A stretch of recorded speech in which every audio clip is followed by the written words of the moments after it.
कि इस जंगल में बहुत खतरनाक हैवान रहता है। शुरुआत में मुझे भी बहुत डर लगा था, लेकिन अब मुझे तुझसे डर नहीं लगता, बल्कि तरस आता है। लक्ष्मण की बात सुनकर उस लड़की के अंदर छिपे हैवान के चेहरे से हंसी गायब हो गई। वो गुस्से से तिलमिला उठा। अपने डर को तू शैतानी हंसी के पीछे छुपाता है। डर लगता है ना तुझे, नर्क जाने का डर। अब शैतान को भी गुस्सा आ रहा था। उसकी आवाज में गुर्राहट थी। लक्ष्मण ने आगे कहा, जिस दिन तेरा शिकार जिंदा तेरे इलाके से बाहर गया, उस दिन तेरा श्राप शुरू हो जाएगा। तुझे नरक जाना पड़ेगा। जो हैवानियत तूने यहाँ मासूम लोगों के साथ की है, वो सब तुझे उस नरक में बर्दाश्त करना पड़ेगा। इसीलिए तो ना तेरी बेटी यहाँ से जिंदा जाएगी और ना तुम में से कोई।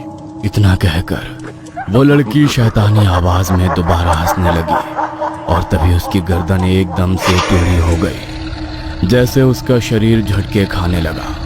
वो झट से जमीन पर बैठ गई और जैसे रोने बिलखने लगी। लग रहा था जैसे उसके शरीर के भीतर से कोई रेंग कर चल रहा हो।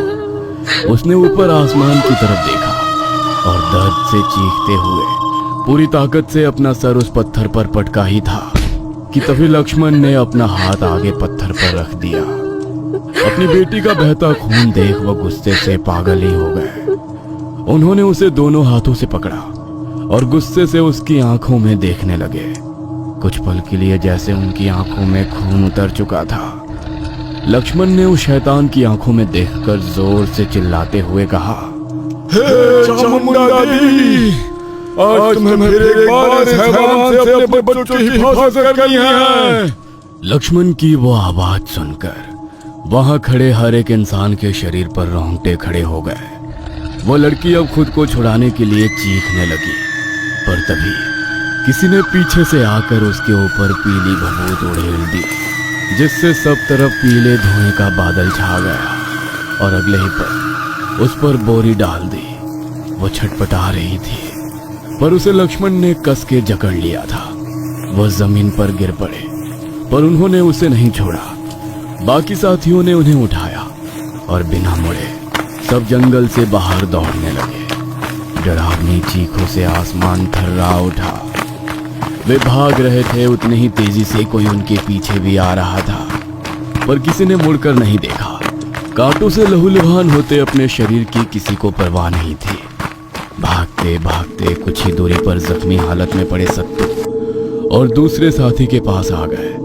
सत्तू जमीन पर पड़ा था, पर उसका पैर का मांस किसी ने नोच कर खाया था। उसकी हालत देख लक्ष्मण ने पूछा, सत्तू, ये किसने किया? मुझे छोड़ो, तुम सब भाग जाओ। नहीं, हम तुम्हें इस हालत में छोड़कर नहीं जाएंगे।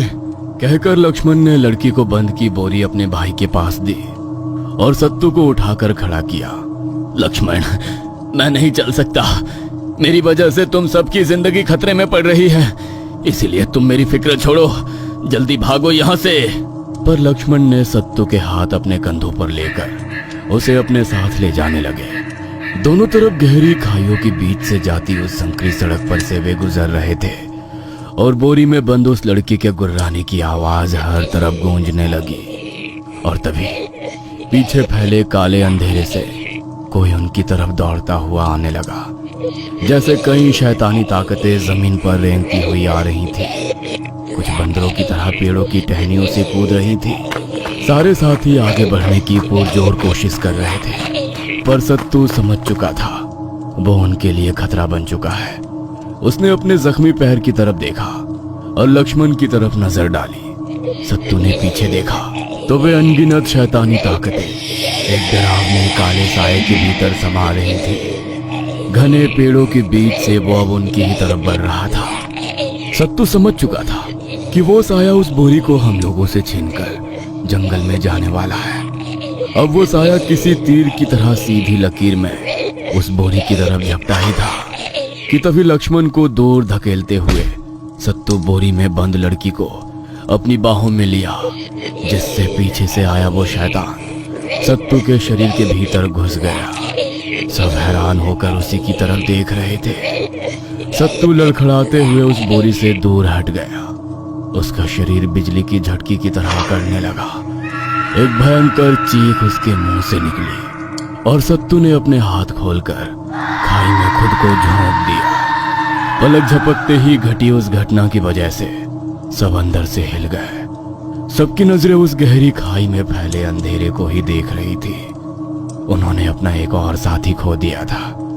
लक्ष्मण ने बोरी कंधे पर ली और दौड़ने लगे। बाकी लोग भी उनके पीछे दौड़ रहे थे, पर हर किसी की आंखों में पानी था, क्योंकि उनका सत्तू अब हमेशा के लिए उनसे बिछड़ चुका था।